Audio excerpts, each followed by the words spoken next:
여러분 안녕하십니까? 금요일 아침 뉴스 퍼레이드 황병준입니다. 트럼프 미국 대통령이 예고한 관세 부과 시한이 일주일 앞으로 다가온 가운데 한미 통상장관이 만나 협상을 진행했습니다. 당초 예정됐던 양국 간 2+2 협의가 돌연 취소된 뒤 이뤄진 협상이어서 어떤 성과를 낼지 주목됐는데 자세한 소식 취재기자 연결해 알아보겠습니다. 서영일 기자, 협상은 몇 분간 진행이 됐습니까? 네, 미국을 방문 중인 김정관 산업통상자원부 장관과 여한구 통상교섭본부장은 조금 전 워싱턴에서 러트닝 미 상무부 장관과 만난 것으로 전해졌습니다. 이 양측은 1시간 20분 동안 협상을 진행한 것으로 알려졌습니다. 협상 결과 등 내용은 즉각 전해지지 않고 있습니다. 우리 정부는 최대 쟁점인 상호관세와 자동차 등에 대한 품목관세 인하를 요구하고 이 대신 대미 투자 규모를 늘리는 방안을 제시할 거란 관측이 나왔습니다. 상호관세 유예 시한을 일주일 앞두고 미국 측 압박은 심화되는 상황입니다. 앞서 러트닉 장관은 한 방송 인터뷰에서 한국은 정말로 협상 타결을 원하고 있다라며 일본과의 타결을 봤을 때 입에서 욕설이 나오는 것을 들을 수 있었다고 언급했습니다. 한일 양국이 무역에서 서로 경쟁하는 상황을 이용해 한국과 협상할 것임을 시사한 것으로 풀이됩니다. 어제 한미 재무통상수장 간 이른바 2+2 통상협의가 돌연 취소된 것도 이런 배경이 작용한 게 아니냐는 관측이 나옵니다. 미국 측은 어제 구윤철 경제부총리 겸 기획재정부 장관이 협의 참석차 출국하기 직전 갑자기 이메일을 보내 협의 일정을 취소했습니다. 대화 상대인 베센트 재무장관은 28에서 29일 스웨덴에서 열리는 미중 협상에 참석해 다음 주 초까지는 2+2 회의 개최가 불가능할 전망입니다. 보도국에서 TV조선 서영일입니다. 한미 간 2+2 협상 취소라는 돌발 변수가 발생하면서 미국과의 관세 협상에 먹구름이 짙게 끼고 있습니다. 트럼프 대통령과 베센트 장관, 루비오 안보 보좌관 모두 표면적으로는 일정 탓에 만남이 불발됐지만 다른 이유가 있는 게 아니냐는 지적도 나옵니다. 이정현 기자입니다. 우리 정부는 지난달 G7 정상회의에서 첫 한미 정상회담을 추진했습니다. 최소한 다른 국가에 비해서 더 불리한 상황에 처하지 않게 하는 것 중요한 과제일 것입니다. 하지만 트럼프 대통령이 중동 상황을 이유로 조기 귀국하면서 불발됐습니다. 한미 재무장관 협상도 베센트 장관이 긴급한 일정을 이유로 일방적으로 취소를 통보했습니다. 루비오 안보보좌관은 트럼프의 긴급 호출이 있다며 위성락 안보실장을 만나지 않고 전화 협의만 했습니다. 세 사람 모두 일정 탓을 한 겁니다. 외교가에선 이재명 정부의 외교 노선에 대한 미국의 불신이 반영된 것 아니냐는 우려가 나옵니다. 일부에선 이 대통령이 9월 중국 전승절에 초대된 만큼 우리 정부의 대응을 보고 미국이 협상 방향을 결정할 거라고 보고 있습니다. 중국 견제에 대한 한국 정부의 입장부터 확인해 올 가능성이 있고 그런 면에서 우리는 미일과는 다르게 하나의 첫 관문을 넘어야 되는 숙제도. 동맹국 길들이기라는 해석도 나옵니다. 트럼프는 일본을 원색적으로 비난하면서 관세 협상에서 만족할 만한 결과를 얻었습니다. They and others are so spoiled from having ripped us off for 30, 40 years that it's really hard for them to make a deal. 관세 협상이 지연될수록 불확실성이 계속 커질 수 있는 만큼 돌파구 마련이 시급해 보입니다. TV조선 이정현입니다. 이재명 대통령은 오늘 부산을 찾아 시민들과 간담회를 합니다. 해양수산부 이전과 북극 항로 개척 등 굵직굵직한 지역 현안이 많아 어떤 얘기가 오갈지 이목이 쏠립니다. 보도에 고희동 기자입니다. 이재명 대통령은 지난 대선 당시 부산에서 40.14%를 득표하며 민주당 대선 후보로선 역대 최초로 마의 40% 벽을 넘겼습니다. 부산을 해양강국 중심 도시로 만들겠다며 해수부 이전을 약속했고 장관의 부산 지역 유일한 민주당 현역 의원인 전재수 의원을 발탁하며 힘을 실었습니다. 여기저기 찢으면 안 됩니다. 그러나 예외 딱 한 개, 해수부만큼은 부산에다가 옮기겠다. 오늘은 부산 시민들과 만나 해수부 이전을 포함한 지역 발전 공약 사항을 점검합니다. 부산 간담회는 당초 지난주 열릴 예정이었지만 전국적인 비 피해로 일정이 미뤄졌습니다. 온라인으로 사전 신청한 부산 시민 200명은 해수부 이전과 북극항로 개발 등 지역 개발 전략의 구체적 방향성을 물을 것으로 보입니다. 앞서 광주를 찾은 이 대통령은 지역민들과 군공항 이전 문제를 논의했고 원거리에 있는 무안 군민들이 왜 반대하죠? 대전 간담회 땐 민원성 질문이 쏟아지면서 이 대통령이 직접 나서 제지하는 어수선한 상황이 연출되기도 했습니다. 앉으세요. 내가 오늘 내가 그 행정 담당자도 아니어서 일단 그 얘기는 제가 접수는 하고. 이 대통령은 앞으로도 전국을 돌며 지역 민심을 청취한다는 계획입니다. TV조선 고이도입니다. 최동석 인사혁신처장의 과거 발언 논란이 끊이지 않고 있습니다. 대선 직전엔 민족 전체가 이재명의 국가가 돼야 한다고 주장하는가 하면 조국 전 의원에 대해서는 특정 시점을 기준으로 180도 달라진 평가를 하기도 했습니다. 이채린 기자입니다. 지난 5월 한 유튜브 방송에 출연한 최동석 인사혁신처장이 당시 이재명 대선 후보의 유세 영상을 보며 눈물을 훔칩니다. 이제 위대한 국가가 될 수 있다. 5년은 너무 짧다. 한 10년, 20년을 해도 된다. 저런 사람은. 내렸는데. 최 처장은 이 대통령이 민족의 축복, 구원자라며 우리 민족이 이재명의 국가가 돼야 한다고 주장했습니다. 반면 조국 전 의원에 대한 인물평은 지난 총선을 전후해 180도 바뀌었습니다. 과거 문재인 전 대통령이 5년 동안 멍청한 인사를 했다고 한 SNS 글에선 조국 같은 인재를 키우거나 나타나려면 수십 년을 기다려야 한다고 했습니다. 2022년엔 유능한 조국, 2023년 11월엔 재능을 썩힐 필요가 없다며 출마를 권하기도 했습니다. 하지만 지난해 총선 때 조국 혁신당을 창당한 뒤 원내 3당이 되자 전형적 금수저, 사회적 성취가 없는 사람이라며 조 전 의원에게 날을 세웠습니다. 조국은 이론도 없고 과거도 숨기고 있어요. 언행의 화려함 속에는 늘 허황된 거짓과 실현 불가능한 약속이 들어있습니다. 국민의힘은 이재명 정부 인사 기준이 아첨이냐고 비판했습니다. 아첨 혁신처장이라는 말입니까? 김정은 정권에서나 볼 수 있을 법한 아첨과 본 그리고 충성 경쟁만 난무하는. 최 처장은 과거 SNS와 유튜브 영상을 모두 비공개 전원한 뒤 별다른 입장을 밝히지 않고 있습니다. TV조선 이채리입니다.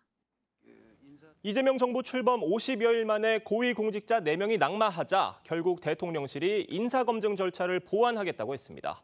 인사 시스템에 일부 문제가 있다는 점을 인정한 겁니다.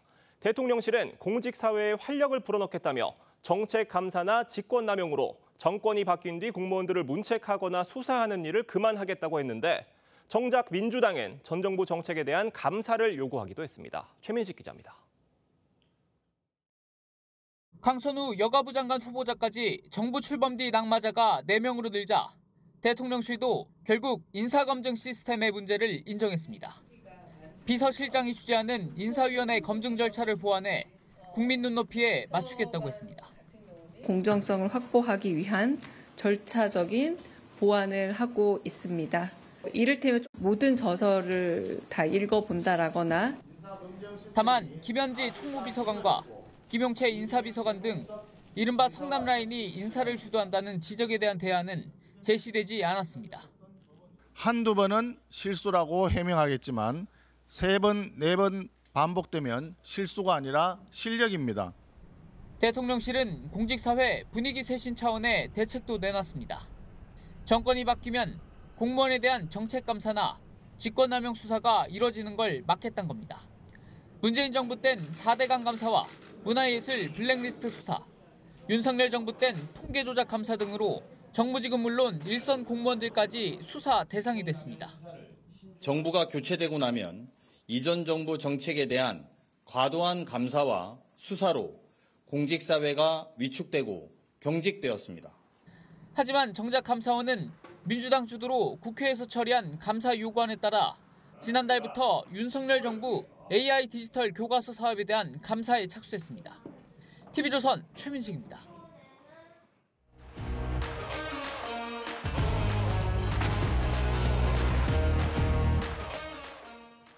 정치권 소식 짚어보는 아침의 맞수 시간입니다. 김진욱 더불어민주당 전 대변인, 노동일 파이낸셜 뉴스 주필 나오셨습니다. 네. 안녕하세요. 안녕하세요. 강선우 의원이 여가부 장관 후보직에서 자진 사퇴한 이후에도 여권 내에서 파장이 이어지고 있습니다. 어떤 얘기들 나왔는지 들어보겠습니다.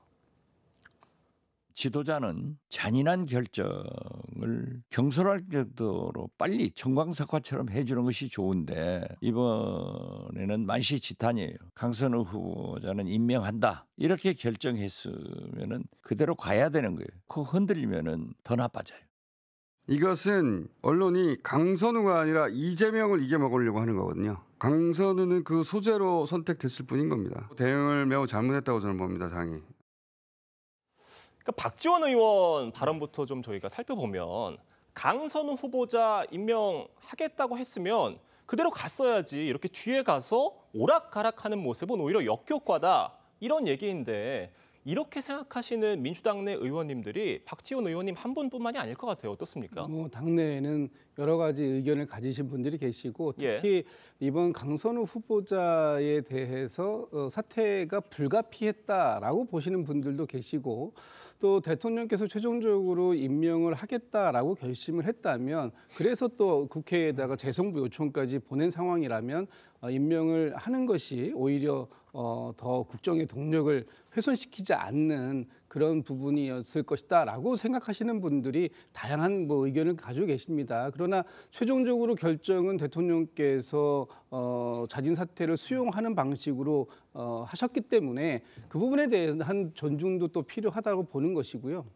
이렇게 강선우 후보자가 사퇴한 지가 벌써 한 이틀 이상 지났음에도 불구하고 계속해서 강선우 후보자에 대한 여진이 일고 있는 것, 이것이 오히려 지금 이 국정을 동력을 좀 상실케 하는 부분이 있지 않느냐라고 우려하시는 부분들도 또 있습니다. 그래서 강선우 후보자가 본인이 용단을 내려서 자진 사퇴를 결심한 만큼 이제 이 문제에 대해서만큼은 이제 논란을 그만 이제 두는 것도 좋은 방법이 아닐까라는 생각을 해봅니다. 그러니까 강선우 후보자 그대로 가는 게 나았겠다라는 당내 의견들이 있다고 설명을 해주셨는데 지금 당 밖에 있는 방송인 김어준 씨도 비슷한 맥락으로 얘기를 했습니다. 그러니까 강 의원이 내가 좀 취재를 해보니까 그렇게 잘못한 거 없고 오히려 언론의 희생양이 됐다 이렇게 얘기를 했는데 이 얘기를 지금 그 갑질 피해를 당했다는 보좌진 분들 또 병원에 계신 간호사분들 또 정영애 전 장관 이런 분들은 어떻게 들으실지 싶어요. 글쎄요, 강선우 의원이 이제 이른바 낙마를 했는데 그게 본인 잘못 때문이지 언론이 창작해낸 게 있습니까 거기서? 언론은 사실을 보도했을 뿐이고요. 그 문제 제기가 그 내부 보좌관들부터 나온 것이지 왜 언론 탓을 하나요? 글쎄요, 좀 계속 강행했으면 어떨지 모르겠습니다. 오히려 그게 야권을 더 도와주는 거 아닌가요? 강행했다면 민심이란 것은 군주를 띄우기도 하고 또 배를 엎기도 한다는 그런 얘기도 하지 않습니까? 그렇게 만약 강행했다면 저는 걷잡을 수 없는 사태가 벌어졌을 거라고 생각합니다. 과거 조국 사태에서 봤지 않습니까? 굉장히 많은 경고가 있었는데 불구하고 법무장을 임명하니까 그걸로 통해서 더 큰 문제가 일어났고 지지율이 떨어지고 하는 상황이 벌어졌지 않습니까? 이번엔 마찬가지였을 거라고 생각합니다. 글쎄요, 박지원 의원 같은 경우는 굉장히 정치를 잘하시는 분이라고 알고 있고 이분도 아마 이게 정치다 이렇게 얘기하시면서 본 것 같아요, 맥락에. 근데 민심을 따르는 정치가 가장 중요하다고 늘 얘기하신 분 아닙니까? 민심을 따르는 정치가 가장 좋은 것이고 민심에 아부하거나 민심과 싸우는 정치는 나쁜 것이라고 얘기하셨는데 어떻게 저렇게 얘기하시는지 모르겠어요. 저는 오히려 이재명 대통령의 그런 어떤 결단으로 이번에 강선우 의원은 빠른 손절한 것이 오히려 전화위복의 계기가 된다고 그렇게 생각합니다. 강선우 의원이 사퇴 입장을 밝히기 17분 직전에 박찬대 의원이 스스로 결단을 해라 이렇게 요구한 걸 두고는 권리당원들 사이에서 물론 다른 의견도 있다고는 합니다만 너무 매정한 거 아니냐 이런 얘기도 나오고 있다고 하는데 이번 전당대회에서 좀 어떤 변수가 될 것으로 보세요? 변수가 이제 되었습니다.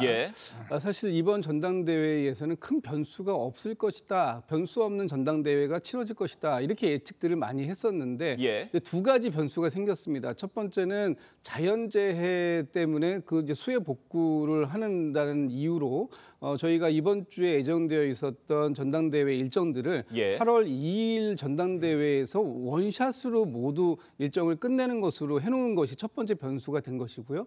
또 그 과정 속에서 강선우 후보자가 자진 사퇴를 하는데 이 과정에서 당권 주자인 정청래 후보와 박찬대 후보가 서로 좀 다른 입장을 취하면서 이것이 또 새롭게 변수가 된 것입니다.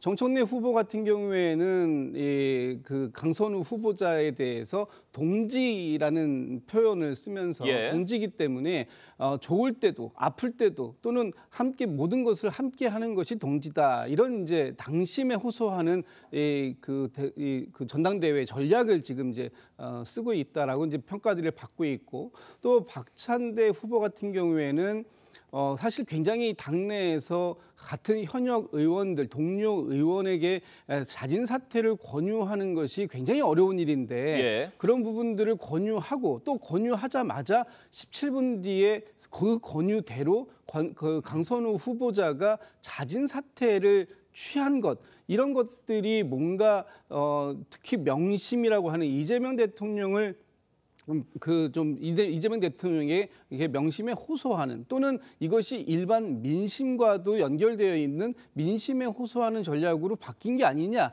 이런 평가들이 나오면서 이것이 이제 전당대회 전략으로 평가되면서 변수가 되었는데, 사실 두 분이 말씀이 전 뭐 둘 다 틀린 말은 아니라고 봅니다. 다만 어느 쪽으로 조금 더 이 국정을 생각하는 방향이 좀 다를 뿐이지 틀린 말은 아닌데, 그 부분에 대해서 정청래 후보의 어떤 당심 또는 박찬대 후보의 명심 또는 민심, 이 부분에 대한 평가가 이제 앞으로 어떻게 나올지, 이것이 전당대회에서 큰 변수가 되었다, 이렇게 평가들은 할 수 있을 것 같습니다. 그러니까 당원들은 저 두 분께서 해주신 말들이 좀 다른 상황인데 어느 분 말에 좀 손을 들어줄 걸로 보세요? 글쎄요, 뭐 지금 당원들도 팽팽한 것 같습니다. 또 제 주위에 있는 분들도 아니 정청래 후보의 말처럼 어쨌든 대통령께서 임명을 하겠다라고 결심을 했다라면 동지라는 측면에서 안고 갔어야 되는 거 아니냐라고 말씀하시는 분들도 있고,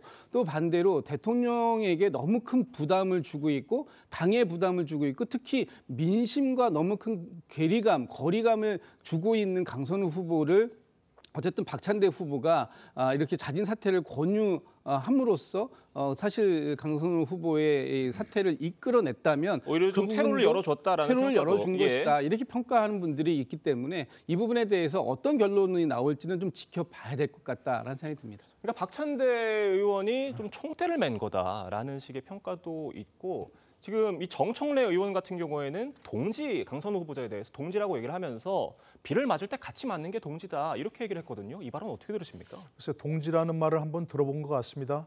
어떤 분인가요? 문진석 의원인가요? 예, 뭐 동지적 보좌관들 다 관계요? 동지적 관계다. 그렇기 때문에 그런 것도 시킬 수 있다. 기꺼이 하는 분도 있다. 이렇게 얘기했는데, 동지라면 뭐 정말로 고난도 영광도 함께하는 뭐 그런 사람이기 때문에 오히려 보좌관들에 대해서 더 존중해야 되는 거 아니겠습니까? 그런데 이와 같은 강선우 의원 이런 일을 했다는 것은 그 말 질타받아 마땅한 것이죠. 지금 상황에서 글쎄 뭐 김진욱 부장께서 얘기하셨지만 뭐 현재 어떤 영향을 미칠 것인가, 그거는 잘 모르겠습니다만 큰 변수가 되거나 현재 어떤 그 추세를 바꿀 정도는 아닐 것 같습니다. 지난번 충청에서 한번 결과가 나왔는데 정청래 의원이 상당히 앞섰지 않습니까? 그런 트렌드를, 그런 어떤 추세를 이 하나의 사건 가지고서 바꿀 정도로 그런 것은 아니지 않는가, 저는 그렇게 생각합니다. 그럼 국민의힘에서는 강선우 후보자가 장관직뿐만이 아니라 지금 의원직 자격도 없다, 이렇게 얘기를 하면서 사퇴를 요구를 했어요. 이 지점은 어떻게 보세요? 글쎄요, 지금 사퇴하신 분을 놓고 자꾸 이러쿵저러쿵 하는 게 저도 마땅치는 않은데요. 그래서 뭐 의원이라는 것은 이제 선출직이니까 최종 결정은 국민 유권자들이 내리는 거 아니겠습니까? 뭐 글쎄 국민의힘 야당 입장에서는 그런 공세를 취할 수는 있지만 뭐 최종적인 결정은 유권자들이 해야 되는 것이라고 생각하고요. 저는 그 강선우 전 후보자가 그 사과문을 발표하면서 보좌관에 대한 언급이 전혀 없었던 게 약간 좀 눈에 띄었어요. 당연히 좀 해야 되는 거 아니겠습니까? 마음이 없더라도 그동안 마음고생에 심했을 보좌관, 전현직 보좌관들에게도 위로를 보낸다, 이렇게 했어야 되는데 그걸 전혀 없는 거 보면 뭔가 좀 마음속으로 합공하고 있으면서 보복을 하려는 거 아닌가 하는 좀 그런 의구심이 들거든요. 네. 만약에 이제 강선우 의원이 이 상황이 지나고 나서 전현직 보좌관들한테 그런 조치를 취한다거나 하면 그때는 정말로 이거는 의원직마저도 유지할 수 있는 그런 사람이 아니다. 이렇게 판단할 수밖에 없겠죠. 그런 일이 없기를 바랍니다. 알겠습니다. 지금 국민의힘은 최동석 인사혁신처장을 향해서도 공세를 이어가고 있습니다. 최 처장의 과거 발언이 또다시 논란이 되고 있는데 직접 들어보겠습니다. 이재명이 이 시대에 이제 나타났다는 것은 우리 민족의 커다란 축복이다. 대장동 사건도 그건 이재명의 천재성을 보여준 거예요. 우리 국가도 민족 전체가 이재명의 국가가 돼야 된다. 이재명 대통령은 민족의 축복이라는 망언까지 서슴지 않았습니다. 최 처장은 인사혁신처장이 아니라 아첨혁신처장이라는 말입니까? 이재명 대통령은 천재다, 또 뭐 민족의 축복이다, 또 대장동 사건 보면 이재명 대통령 천재다 이런 얘기를 하신 건데 이 최동석 인사혁신처장 이분 이재명 대통령에게 굉장히 감명을 많이 받으신 것 같아요. 어떻습니까? 그거야 개인적으로 하실 수 있죠. 그리고 지금 일부 또 야권에서는 대단히 과도하다 이런 비판의 말씀도 주시는데 저는 충분히 그럴 수도 있다고 봅니다. 그 비판적으로 들리실 수 있는 부분 있다고 보는데 어쨌든 공직자가 되기 이전에 사인 신분에서 했던 어떤 평가들 이런 부분들까지 가져올 건 아닌 것 같고요. 진짜 문제가 되는 것은 윤석열 정권 시절에 이 김채환 국가공무원 인재개발원장처럼 본인이 국가의 공무원 신분이면서 본인의 유튜브에서 김건희 여사의 어떤 그 상황들을 다 옹호하는 발언을 했다든지 이런 것들이 문제가 된다면 그때 가서 얼마든지 따갑게 질책하고 비판해도 되지만 과거에 있었던 발언들 또 그 부분에 대해서 본인도 다소 과했다 또 사과드린다 이런 표현이 있었다면 그 부분에 대해서 앞으로 그런 부분들이 재발되지 않는 부분을 촉구하는 정도까지는 몰라도 그 부분에 대해서 계속적으로 문제를 삼는 것 이거는 바람직하지 않다고 보고요. 또 최혁신 그 인사혁신처장 같은 경우에도 본인이 좀 스스로 좀 조심해야 할 부분이 있는 것 같습니다. 과거에 유튜브나 이런 그 기고나 이런 걸 통해서 많은 말씀을 좀 해놓으신 게 있던데 그 부분들 중에 다소 과장되거나 또는 과도했다고 비판받을 부분이 저는 있어 보인다고 생각합니다. 그런 부분들이 있기 때문에 앞으로의 언행, 특히 공직의 신분에 있으면서의 언행에 대해서는 상당히 신중한 모습을 좀 보여주실 것을 좀 당부드립니다. 그러니까 과도한 비판이 있었다 이렇게 말씀을 해주셨는데 이분이 그 비판을 한 대상에 이번 정부의 요직에 있는 분들도 여럿 있었어요. 강훈식 비서실장이나 우상호 정무수석을 향해서도 굉장히 강도 높은 비판을 내놨었는데 이분 정부에 들어가서 이분들 얼굴 보기가 좀 불편하시지 않을까 이런 걱정이 듭니다. 어떻습니까? 기억나지 않겠죠. 이분 얘기하시는 거 보면 기억나지 않을 겁니다. 근데 저는 이분 말 들으면서 정말 너무 오글거리더라고요. 어떻게 저런 말을 할 수가 있나. 평양 방송 듣는 줄 알았어요. 민족의 태양 이라는 그런 얘기를 듣는 줄 알았는데 이런 분을 글쎄 이분 제가 알기로는 캠프에서 열심히 그 선거를 이재명 대통령 만들기 위해서 뛰었다든가 또 공직에서 계속해서 인사 문제를 다뤘다든가 이런 분 아닌 걸로 알고 있거든요. 그리고 죄송하지만 연세도 새로운 공직을 맡기에는 좀 많아 보이고요. 근데 그야말로 발탁 아니겠습니까? 아마 이재명 대통령이 정말로 특별히 집어서 발탁한 것 같은데 왜 그랬을까? 저는 딱 두 가지입니다. 이렇게 극한의 아부를 하는 사람, 아부도 극한으로 하는 이런 사람을 아주 좋아하는 그런 이재명 대통령식 인사라고 볼 수밖에 없고요. 또 한 가지는 문재인 대통령에 대해서 거의 민족의 재앙이라고 했지 않습니까? 문재인 정부 인사들에 대해서도 마찬가지 얘기였고요. 그렇게 보면 문재인 정부에 대한 문재인 대통령에 대한 그 인식에 동의하는 거 아니겠는가? 저는 그렇게 생각해 볼 수밖에 달리 생각이 없습니다. 안 듭니다. 네, 알겠습니다. 노동일 교수님의 개인적인 의견과 쓴소리셨습니다. 다음으로 국민의힘 소식 짚어보겠습니다. 유력 당권 주자로 거론되던 한동훈 전 대표가 전대 출마 대신에 당 재건의 길에 나서겠다면서 전대 불출마를 선언을 했습니다. 한 전 대표의 속내 뭐라고 보세요? 글쎄요, 속내는 잘 알 수 없습니다만 지금 나와서 무슨 실리가 있겠습니까? 실리가 없다. 아니 지금 다 보지만 봉숭아학당이라고 그러잖아요. 봉숭아학당이라고 한 게 미안합니다. 그건 재밌기라도 했죠. 옛날 개콘 프로에서. 이거 뭐 재미 하나도 없는 무슨 뭐 아직도 뭐 친윤 반윤 무슨 윤 어게인 아니고 또 뭐 찬탄 반탄 싸우면서 혁신도 전혀 하지도 않고 과거 같으면 뭐 이렇게 다 무릎이라도 꿇고 쇼라도 했지 않습니까? 전혀 안 보이는 그런 상황에서 한 전 대표가 나와서 대표가 된다 한들 뭘 할 수 있겠습니까? 그리고 내년 지방선거 지금 뭐 결과가 거의 눈에 빤히 보이잖아요. 패배할 걸로. 물론 이제 뭐 변수가 있을 수 있습니다. 그런데 이런 상황에서 대표가 된들 말이 좀 실리가 없을 것이고 또 나와서 만약에 만에 하나 안 된다면 그것도 더 큰 데미지가 있을 거 아니겠습니까? 그래서 지금 안 나오는 게 우리 잘한 것이라 그렇게 생각합니다. 지금 밖에서 보시기엔 어떻습니까? 국민의힘 상황.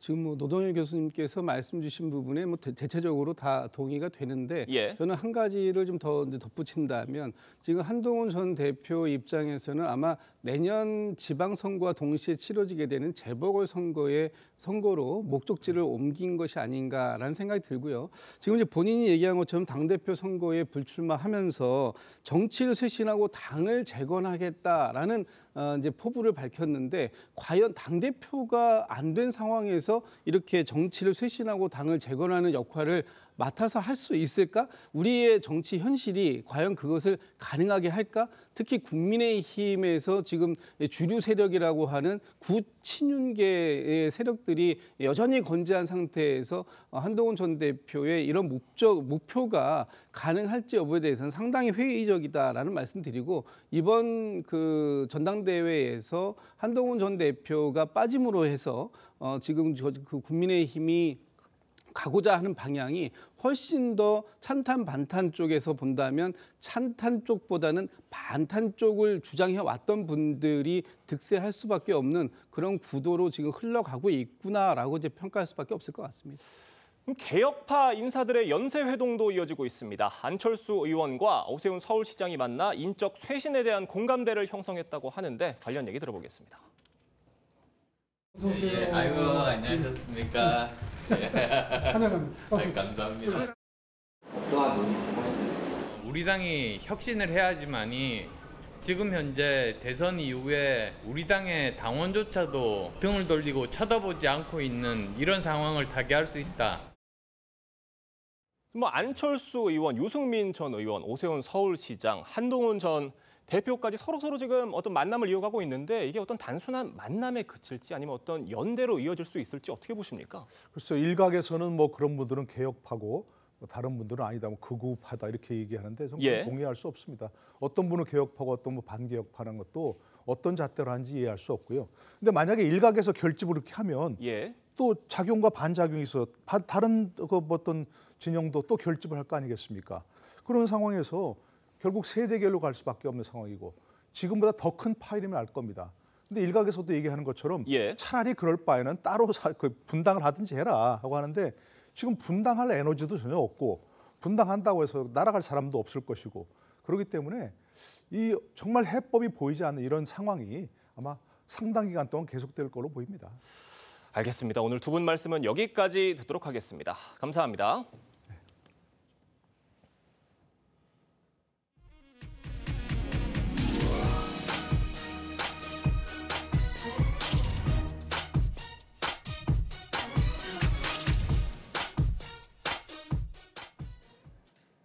오늘도 서울과 대전 낮 최고 기온이 37도까지 치솟는 등 전국 대부분 지역에 찜통더위가 이어지겠습니다.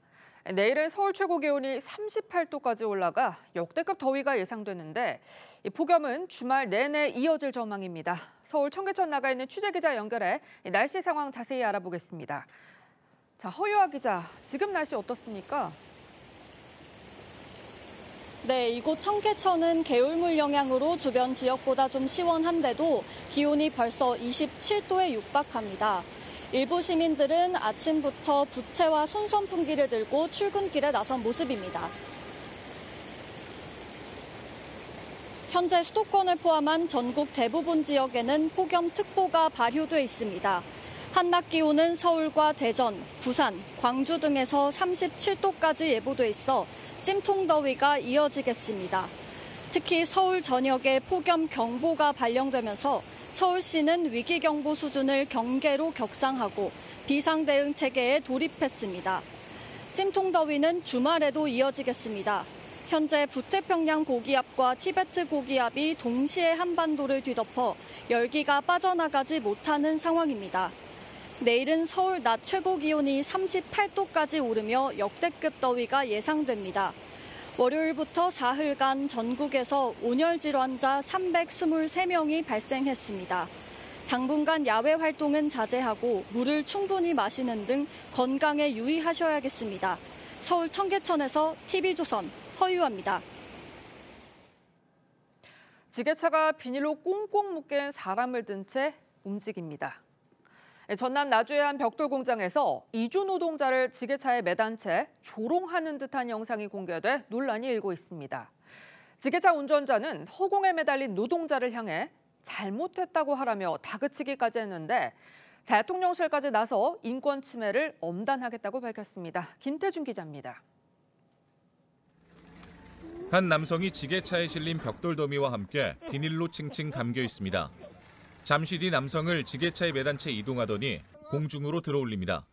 주변에 있던 동료들은 말리기는커녕 웃음을 터뜨리고 공중에 매달린 남성을 다그치기까지 합니다.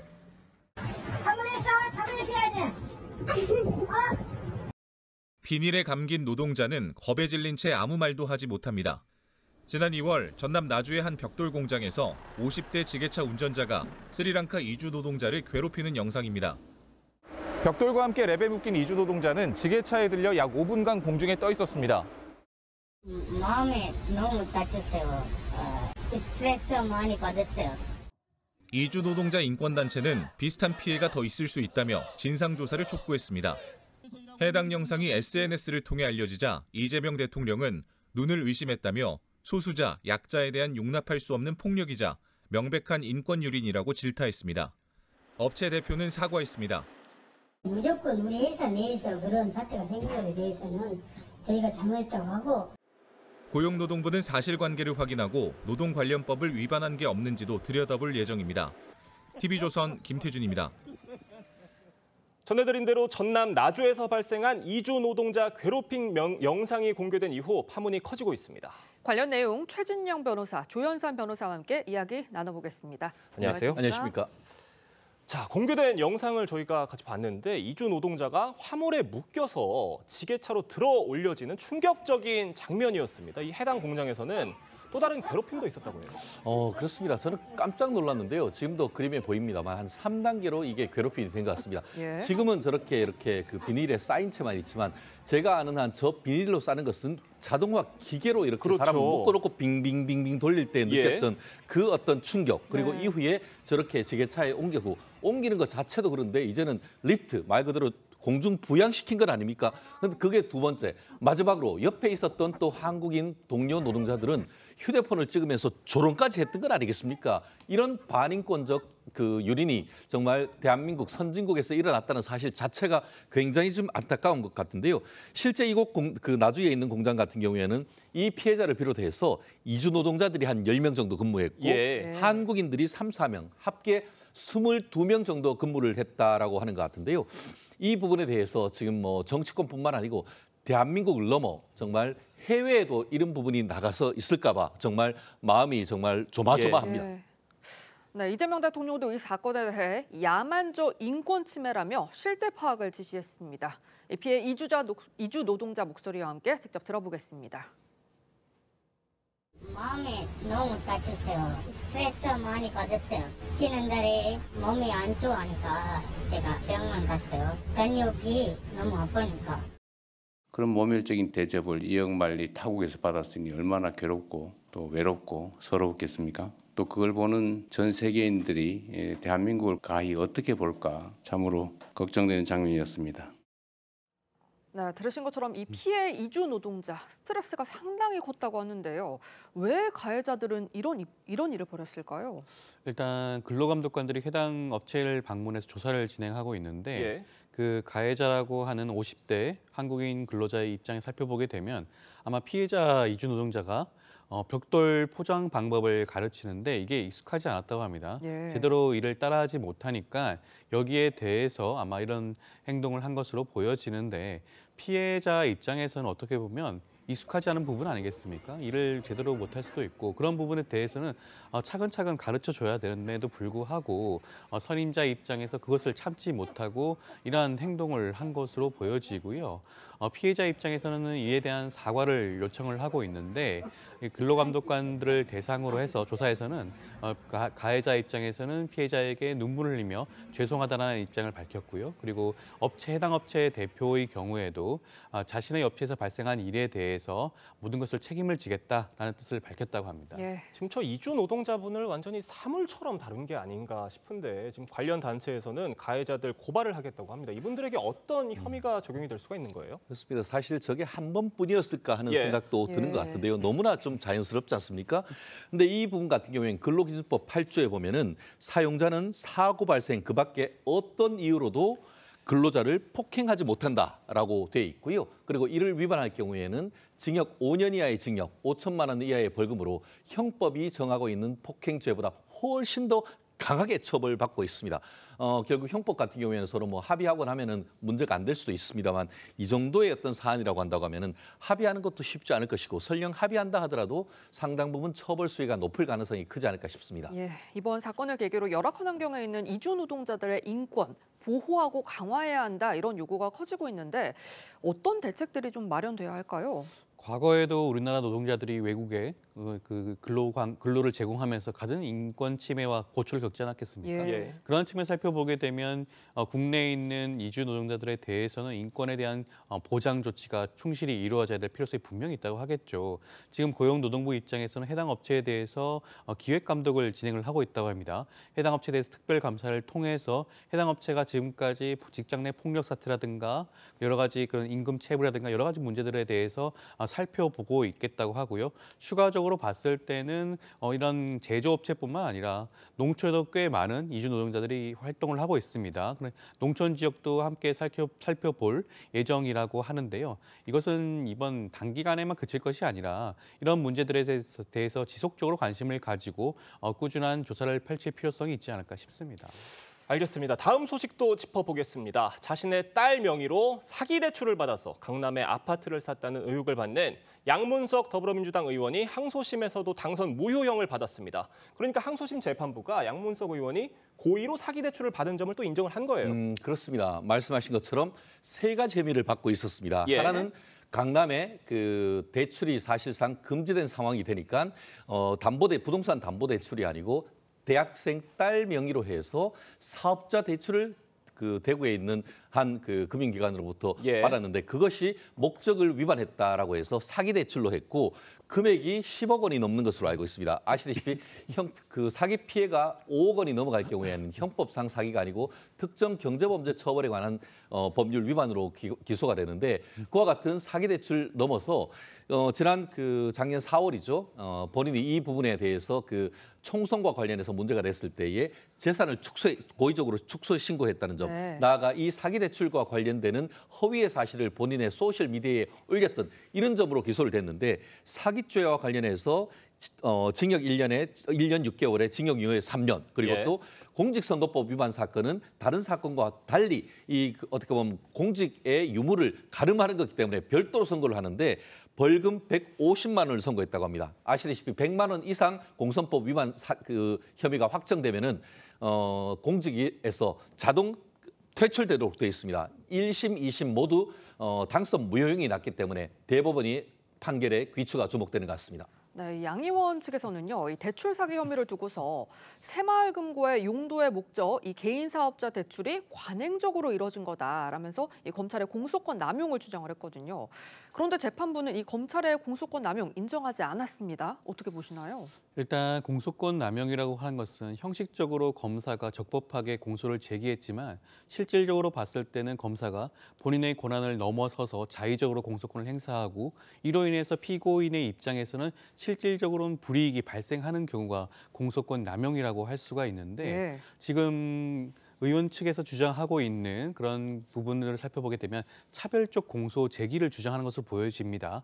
동일하고 유사한 사안과 그런 범죄에 대해서 특정인에 대해서만 기소를 하는 경우라고 할 수가 있는데 현실적으로 우리 법원의 입장에서 이러한 차별적 공소 제기에 대해서는 공소권 남용을 인정하지 않는 경우가 대부분인 것이 현실적인 상황입니다. 아마 그러한 측면에서 이번 재판부도 이 부분에 대해서 인정하지 않은 게 아닌가 싶습니다. 네, 만약에 양 의원이 의원직을 상실하면 양 의원과 관련한 논란에도 공천을 유지했던 당시 이재명 민주당 대표 책임론도 불거질 수 있을 것 같은데 이건 어떻게 보시나요?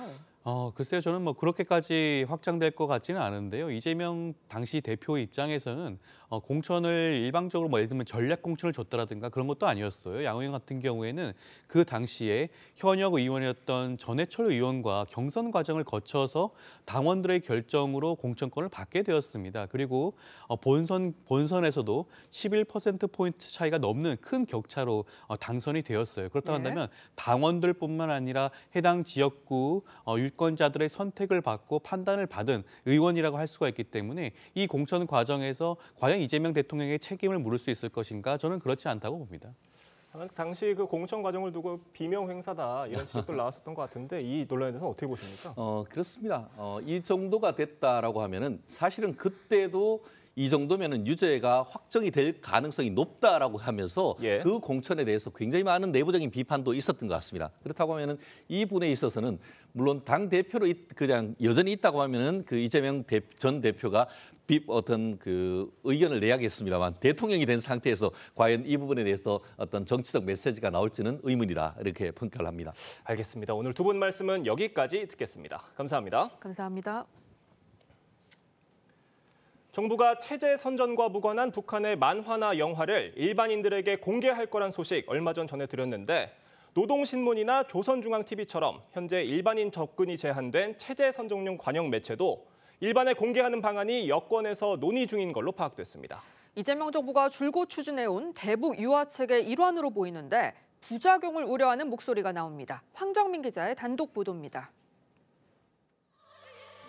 북한 노동당 기관지인 노동신문과 조선중앙TV는 북한 김정은 일가를 찬양하는 내용이 줄을 이루는 관영 선전 매체입니다. 못 견디게 그립습니다.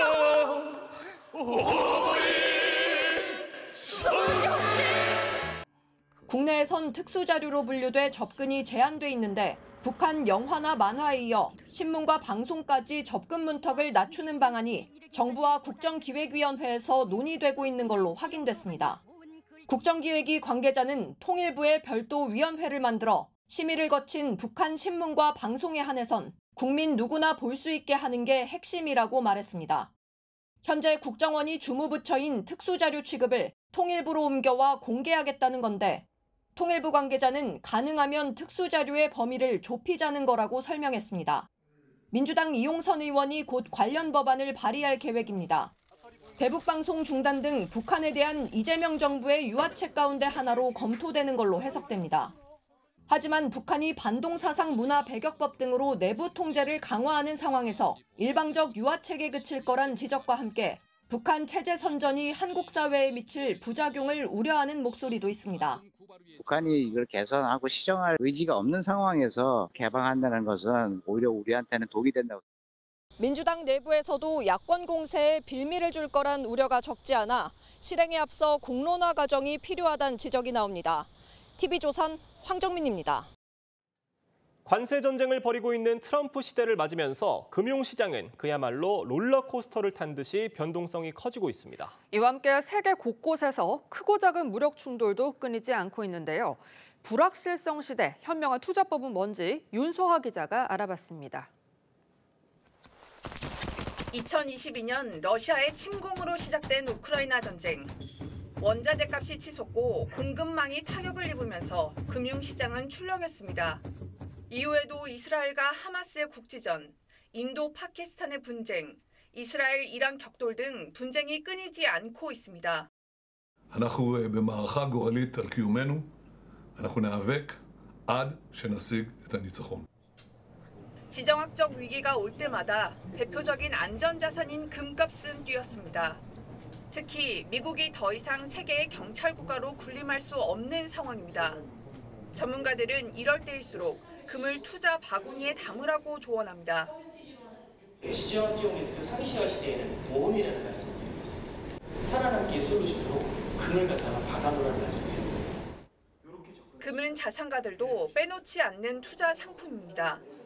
세금이 없는 골드바나 한국거래소 금 현물을 선호합니다. 인플레이션도 해치하고 그다음에 불확실성도 해치하고 그리고 가지고 있으면 항상 오르더라. 또 다른 안전자산인 달러는 어떨까? 트럼프가 미국의 제조업 경쟁력을 키우기 위해 달러 약세를 유도하고 있지만 그렇게 되면 달러 패권이 무너질 수 있는 모순적인 국면입니다.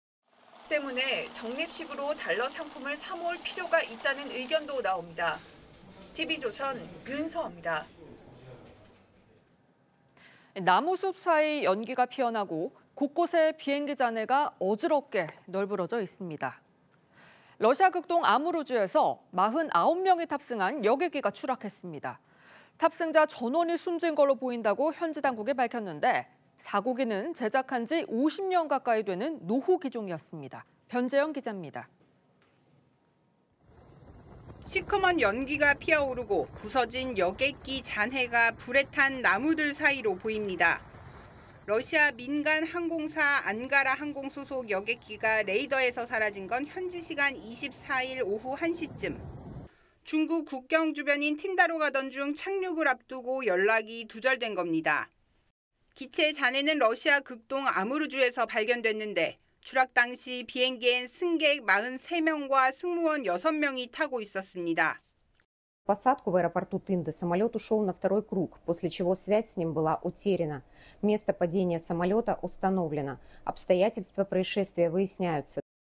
해당 여객기는 1976년 제작된 노후 항공기로 초기 조사 결과 전원 숨졌을 가능성이 높은 것으로 전해졌습니다. 푸틴 러시아 대통령은 생존자 수색 작업을 지시하고 희생자엔 애도를 표했습니다. Я хочу выразить слова искреннего сочувствия и соболезнования родным, близким, всем семьям погибших в этой авиакатастрофе.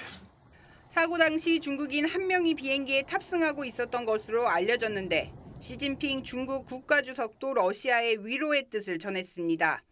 TV조선 변재영입니다.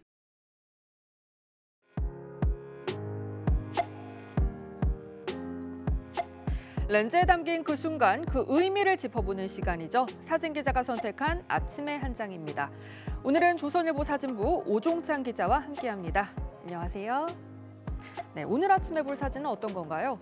네, 필리핀에서 한 부부가 태풍으로 침수된 교회에서 결혼식을 하고 있는 장면입니다. 태풍 위파의 영향으로 필리핀 전역에 폭우가 쏟아지고 홍수가 발생했는데요. 그 와중에 태풍을 뚫고 결혼식을 올린 부부가 화제가 되고 있습니다. 함께 보시죠. 신부 아길라르와 신랑 베르딜로가 물에 잠긴 교회에서 입맞춤을 합니다. 험악한 날씨에도 불구하고 하객들도 바지를 벗고 맨발로 결혼식에 참석했습니다. 태풍의 영향으로 곳곳이 침수되고 결혼식이 예정된 교회도 물바다가 됐는데요. 끝내 결혼식을 마치자 하객들은 진심으로 축하하며 환호성을 질러줬습니다. 네, 사진을 보니 정말 이색적인 결혼식이었네요. 그런데 결혼식장이 물에 잠겼는데도 이 부부가 이렇게 특별히 결혼식을 강행한 이유가 뭔가요?